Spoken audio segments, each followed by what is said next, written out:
woman suddenly finds herself rising off the ground, her feet lifting several centimeters from the floor. She can't control her ascent. In sheer panic, her husband rushes to call an ambulance, but no matter how hard a group of men try, they can't move her an inch. Doctors arrive and perform a full examination, only to find that everything seems normal, nothing medically wrong. However, as the investigation continues, the gap between her and the floor only grows larger. Slowly, she starts to float higher and higher. Before leaving, the doctors take a sample of her blood for further tests, leaving her suspended in midair. She has no choice but to live this strange new life, eating, drinking, and even using the bathroom while floating. Sleeping, too, becomes a challenge as she can only sleep standing up.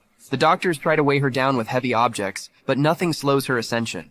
Soon, her head reaches the ceiling, and a specialist is called in to investigate. Despite their best efforts, the cause of her levitation remains a mystery. The expert warns that her upward movement is accelerating. At this rate, within a few weeks, she will reach 3,000 meters where the temperature is freezing and the air is thin. And in a few months, she will ascend to 100 kilometers, beyond the Kármán line, the boundary of space. This means she will soon be leaving Earth behind entirely. The family realizes the severity of the situation. Her husband, desperate to make her more comfortable, cuts a hole in the second floor so she can have more room to float. A week later, she's reached the third floor, the bedroom she shares with her husband. Knowing that she won't be on Earth much longer, the woman prepares herself for what will likely be her last day. She takes the time to dress up and share one final anniversary with her husband.